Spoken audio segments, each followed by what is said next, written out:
Well, my battery's charged up, so I can go now. I have to cut two 12-foot long pieces, and my problem is I can't tend to follow the line. I'm very new at this, and I keep kind of start following the line, but it goes off. So I'm going to use this here as a guide. I'm thinking if I push this up against here, it'll give me a guideline, and maybe I just won't screw up as much. So we'll see how it goes.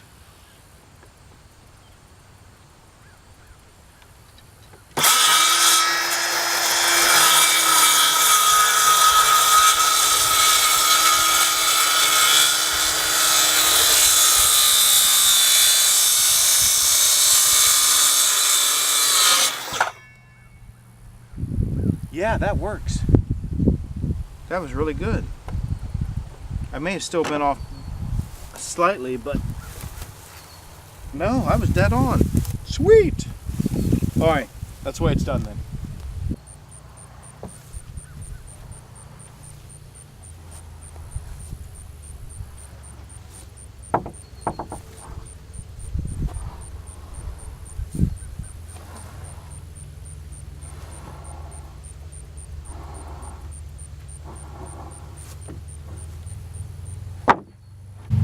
I've already measured this one.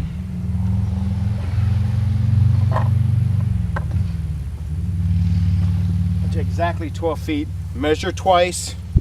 Absolutely measure twice. Cut once, for sure.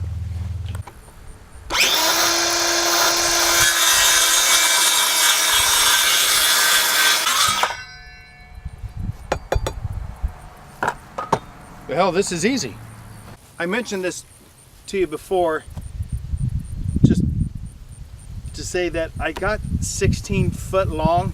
The salesman kind of talked me into it instead of getting the 12 feet because I probably would have to cut a little bit off of each one anyway to make it fit just right, but I didn't, so I screwed up on that a little. However, by getting 16 feet per foot, it was less expensive, and the leftover 4 foot is going to be used for braces in between each one of these as they kind of are placed into the brackets.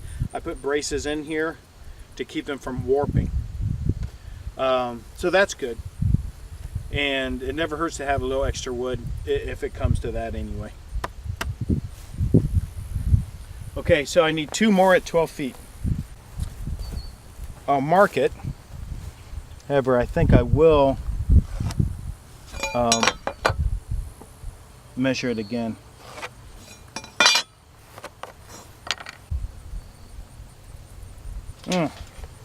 It's off about 1/8 of an inch. It's off 1/8 of an inch, so all I'll do is I'll cut on the left side of this line, and it'll be dead on.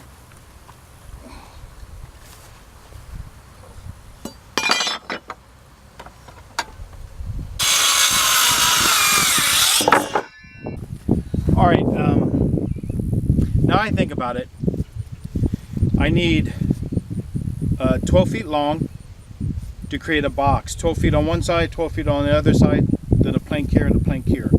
Okay, remember that it has to be exactly 12 feet width.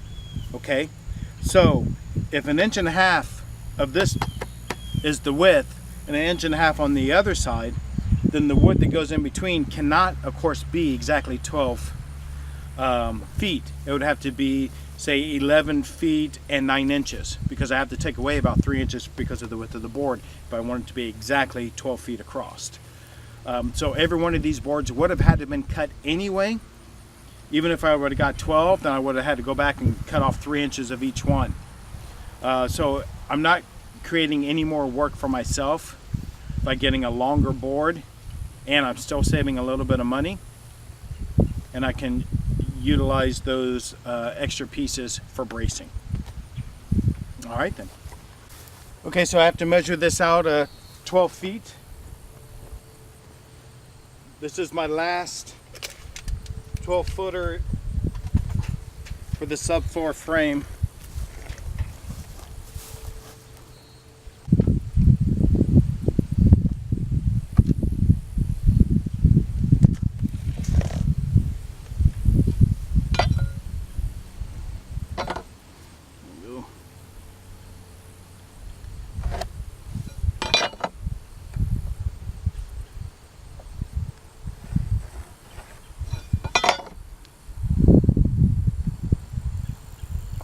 So notice that I mark it, and then we're going to measure it again. Make sure it's dead on, and it is. All right.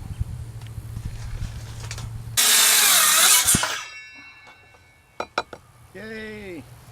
If I want it to be 12 feet wide, and I have 2 of these on the south and north side, and they're each 1.5 inches, so I need to subtract 1.5 inches times 2. I have to subtract 3 inches from the 12 feet in order for it to be exactly 12 feet wide. So taking it back 3 inches would be 141 inches, or 11 feet 9 inches. Which makes sense. So I'll mark this once.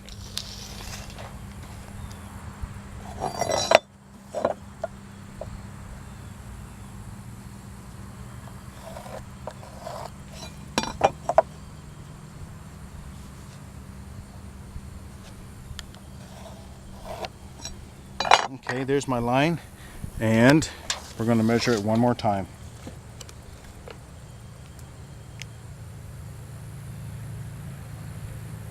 Okay, again, I'm about 1/16 of an inch off, so I slightly cut it on the left hand side. This piece has a long way to drop, so try to make sure it doesn't smash my foot.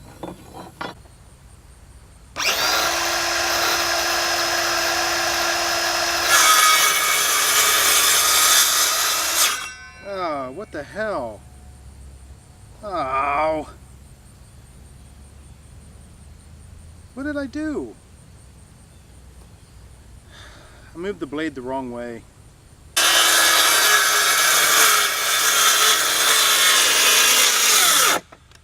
Oh, of course.